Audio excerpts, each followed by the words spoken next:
After Emeka left Lagos, he went to a small village in the east. He thought he could start a new life there, where nobody knew him. But the weight of his actions followed him like a heavy shadow. In the village, Emeka found work as a laborer on a farm.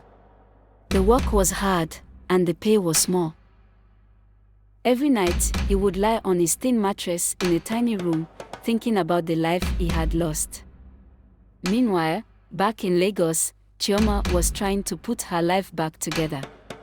She threw herself into her work, trying to forget the pain of Emeka's betrayal. Her friends told her to start dating again, but she couldn't trust any man after what happened. One day, Adana was at the market with her baby when an old woman stopped her.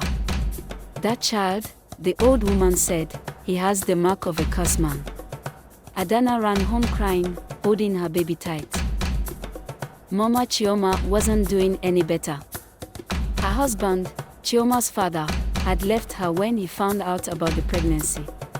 She was living alone, taking care of a baby at an age when she thought she'd be enjoying her grandchildren.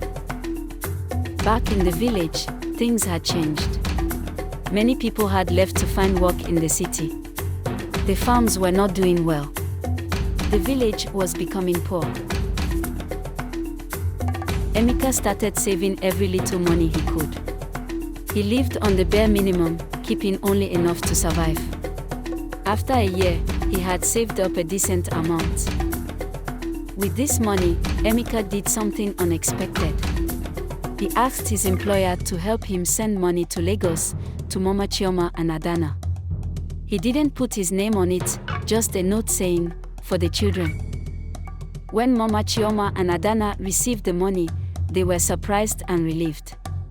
They didn't know where it came from, but it helped them a lot. They were able to buy food and clothes for the babies. Chioma heard about this mysterious help and wondered who it could be from. Part of her hoped it was Emeka, showing some responsibility at last. But another part of her was still too hurt to even think his name. As the years passed, Emeka kept sending money whenever he could. He never tried to contact them directly or ask for forgiveness. He just wanted to help from afar. The babies grew into young boys. They were bright and cheerful, not knowing the circumstances of their birth. Mama Chioma and Adana raised them as best they could, always wondering if they should tell them the truth someday. Chioma eventually started dating again. She met a kind man named Obina who accepted her past and loved her for who she was. They got married and had a child of their own. One day, Emeka's former boss from Lagos was visiting the village on business. He recognized Emeka working in the fields. The boss was shocked to see how Emeka was living. Despite everything that had happened, he felt sorry for his former employee. He offered Emeka a job back in Lagos, saying everyone deserves a second chance. Emeka was torn. He had made a new, humble life for himself in the village. But he also felt a pull to go back and face what he had done. After much thought, he decided to return to Lagos. When Emeka arrived in the city, everything had changed. The streets seemed different, the people unfamiliar. He felt like a stranger in the place he once called home. His first day back at work was hard.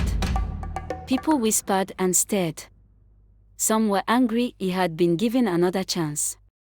But Emeka kept his head down and worked hard, just like he had learned to do in the village. Weeks passed, and slowly, people started to see that Emeka had changed. He was no longer the proud, selfish man he used to be. He was quiet, hardworking, and humble. One Saturday, Emeka gathered all his courage and went to Chioma's house. He knew she was married now, but he needed to apologize face to face. When Chioma opened the door, she was shocked to see him. "Chioma," Emeka said, his voice shaking, "I know I have no right to be here. But I needed to tell you how sorry I am. What I did was unforgivable. I've spent every day since then regretting my actions and trying to be a better person.